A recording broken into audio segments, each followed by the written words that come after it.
Hello movie lovers, welcome to our channel కథా కర్కాన. ఈరోజు నేను చెప్పబోయే movie review Pawan Kalyan and Harish Shankar డైరెక్షన్లో వచ్చిన ఉస్తాద్ భగత్ సింగ్. ఈ మూవీ అయితే నేను ఇప్పుడే వచ్చానమాట. ఈ మూవీ నాకైతే అస్సలు నచ్చలేదు. అండ్ అక్కడక్కడ కొంచెం కొంచెం బాగానే ఉంది, కానీ మెయిన్ పవన్ కళ్యాణ్ ప్రెజెన్స్ చాలా బాగుంది. అండ్ ఈ మూవీ నాకు ఎందుకు నచ్చలేదంటే, స్టోరీ అసలు ఏమీ లేదు, ఒక తల లేదు, తోక లేదు, ఏమీ లేదు.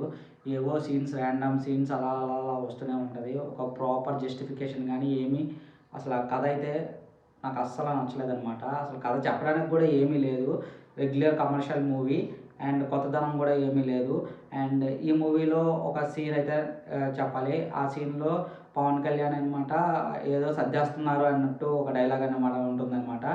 ఈ సినిమా చూస్తే నాకు ఏదో ఈ మూవీని హరీష్ శంకర్ ఎలాగోలాగా సర్దేయాలి, పవన్ కళ్యాణ్ డేట్స్ ఇచ్చాడు కదా, ఎలాగో కంప్లీట్ చేయాలని అనిపించింది. ఒక్క సీన్ కూడా నాకు నచ్చలేదు.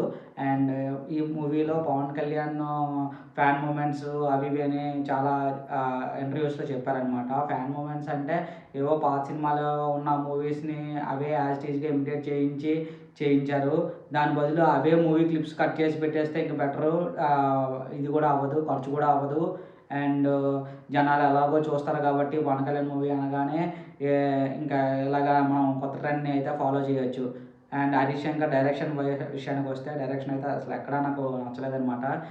కామెడీ అన్నాడు ఫస్ట్ హాఫ్లో, అసలు నాకు ఏం ఎక్కలేదు. సెకండ్ హాఫ్ కొంచెం పర్లేదు అనిపించింది, కానీ స్టోరీ వైజ్ చూసుకుంటే స్టోరీ నాకు అసలు ఏమీ నచ్చలేదు. ఇంకా పవన్ కళ్యాణ్ లుక్స్ వైజ్, ఆయన కాస్ట్యూమ్స్ గట్రా నాకు బాగానే నచ్చింది. అండ్ బాగానే కనిపించాడు కొన్ని షార్ట్స్లో. అండ్ లుక్స్ వైజ్ చాలా బాగున్నాయి.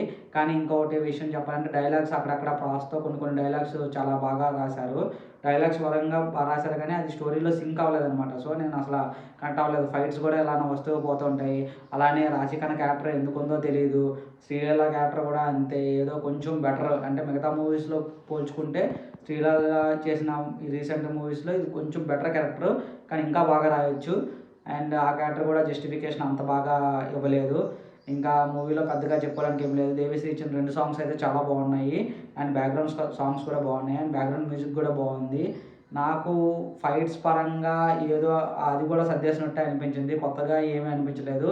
కొన్ని షార్ట్స్ వైజ్ గట్రా బాగుంది, కానీ అండ్ కెమెరా వర్క్ అయితే చాలా బాగుంది. మిగతావి ఏమీ బాగోలేదనమాట. ప్రొడక్షన్ వాల్యూ కూడా ఓకే అనిపించింది. ఇంకా మెయిన్ బెనిఫిట్ ఏంటంటే, తెలంగాణ ప్రజలకి ఈ మూవీలో హైక్స్ ఇవ్వలేదనమాట. లేకపోతే ఈ మూవీకి కూడా 450, 500 పెడితే మాత్రం ఇంకా ఈ మూవీ వేస్ట్ అనమాట. ఇంకా ఆంధ్రాలో ఎలానో పెంచారు, బట్ తెలంగాణలో అయితే పెంచలేదు. ఒకటే తెలంగాణ ప్రజలకి ఒక గుడ్ న్యూస్. నాకైతే మూవీ నచ్చలేదండి. ఫ్యాన్ మూమెంట్స్ అన్నారు, ఫ్యాన్ మూమెంట్స్ కూడా ఏవో ఓల్డ్ సినిమాలను ఇమిటేట్ చేశారు, కానీ ఎగ్జాక్ట్గా కొత్తదనం ఏం చూపించట్లేదు. మీరు మూవీస్ చేయాలంటే జాగ్రత్తగా తీయండి. ఇప్పుడు ఓజీ తీయండి, చాలా బాగా తీశారు. ఇది హరిహర వీరమల్లో కన్నా కొంచెం బెటర్, బట్ ఓజీ అంత లేదు. ఓజీ అయితే చాలా బాగా తీశాడు, అది ఫ్యాన్ బాయ్ అనమాట. ఇది అసలు ఏమీ లేదు. ఇది నా కామెంట్స్. మీకు కూడా మూవీ చూశాక మీకు ఎలా అనిపించిందో ఒకసారి కింద కామెంట్ బాక్స్లో మెన్షన్ చేయండి.